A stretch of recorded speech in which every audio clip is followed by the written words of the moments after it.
My name is Maria Juarez, and you're listening to In This Casa. Bienvenidos.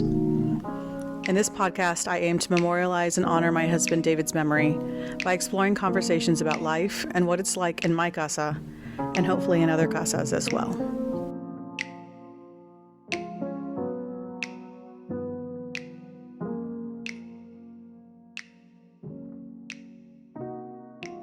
Welcome back to In This Casa, and thank you for joining me. In this episode, I wanted to give an update on how I'm doing. We're about 6 months out since the day of David's accident, since the day that I lost my husband. And I've probably put out 8 In This Casa episodes at this point. And I'm getting a lot of really beautiful messages back from family and friends. And I appreciate everybody's support and reaction to this podcast and to me sharing my journey and my journey with my girls and the journey of losing my husband. But I just kind of wanted to give this update because I feel like, and maybe I'm wrong, but I feel like reading and listening to people's reactions, everybody thinks that I'm, so strong and doing well, I guess, getting through this process as well as possible. And maybe I am, but I just want to be honest and truthful. And I feel like I'm not doing well. In all honesty, I don't think I'm doing great at all.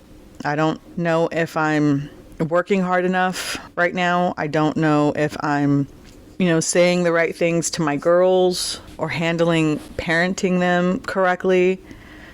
I don't know if I'm neglecting my house. I'm not sleeping well. I'm not walking my dog or exercising her often. Like, I just am not doing well.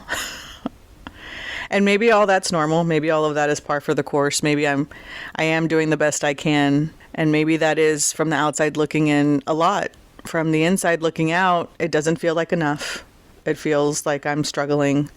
It feels like I'm drowning. It feels like I'm miserable. It feels like I hate it. It feels like I don't want it. All I want is my husband. But I love my family and I'm doing it for them. But I just wanted to be honest that I don't think I'm doing well. And maybe the effort I'm giving is enough. But emotionally, I definitely don't feel like I'm doing well. I for sure snap at my family sometimes.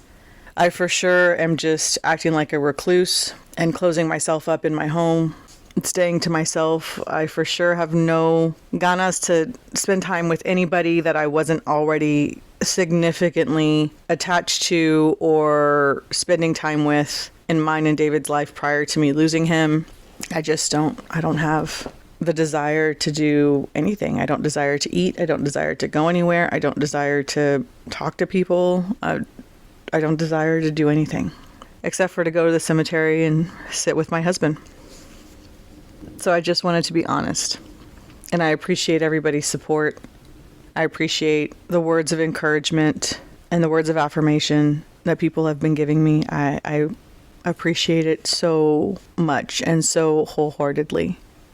But I also just want to make sure I'm being completely honest and I am presenting my journey and my story truthfully and not just acting like, oh, I'm the strong person and look how well I'm getting through this process. Because no, I'm not. I'm not getting through it well. Mornings are difficult. I have difficulty peeling myself out of bed and getting my day started and just wanting to face another day.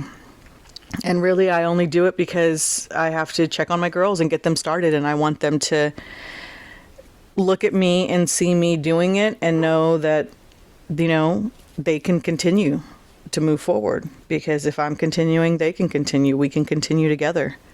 And at night, when the world goes to sleep and back to their homes and everybody goes and does their own thing, I don't have any expectation for anyone to come save me from my loneliness at all.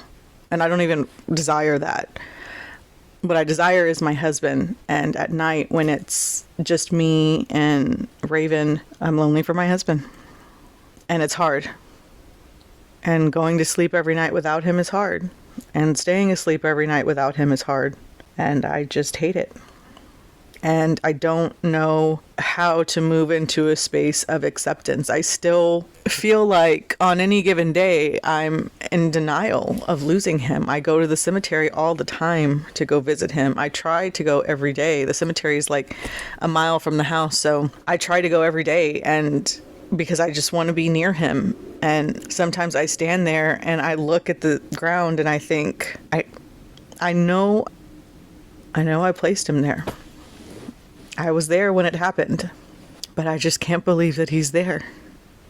And some days I just feel like, okay, I'm done doing this. I'm ready for him to come home. I'm done doing whatever this is. I'm done with it. I'm ready for him to come home. And that's not logical, but that's how I feel. So I'm clearly in denial, and I don't know how to accept this reality in a way that I can move forward and not cry every day. But what I'm doing is I'm just waking up every day and still moving. That's all I can do, right? Anyway, that's the update. I'll be fine. All my life, I've always been fine. But I miss my husband. Desperately. And I'm sorry for the short episode this week, but I just wanted to be honest. That dog drives me crazy. You know, David would say that she was the best dog he'd ever had. He loved her so much. He loved Raven so much. And truthfully, I'm not like the biggest pet person. I've just never, people are like, oh, I need dogs, I need cats, I need pets. I've never been like that my whole life. I don't dislike pets or dogs or animals or things like that. I just, I see the responsibility in needing to care for them and take care of them and spend time with them and exercise them and all those things. And I'm just so busy focused on other stuff that I don't prioritize that. So I've always been clear that that's not, I know that I won't prioritize it and it's not fair to the pet. But Sada and David campaigned for Raven so hard, and we got her in December of 2020, and man, did he love her. He fucking loved her so much. And he would always, every day he would tell me she was the best dog he'd ever had. So I do my best to love on her and take care of her the way that he took care of her and the way that he would continue to take care of her and the way he would want me to take care of her. But she drives me crazy. Or she just brought up my mood vibrationally, which is what he would want to. So, as I was saying, sorry for the short episode this week. I just wanted to give you an update on where I really am right now in life. And I'll probably do this maybe quarterly throughout the year so that we can see what that looks like for me and what has or hasn't changed. But until then, you can join me here next Saturday and we can continue to talk about what it's like in my casa. And if you would like to talk about what it's like in your casa with me, send me an email. I'll talk to you soon.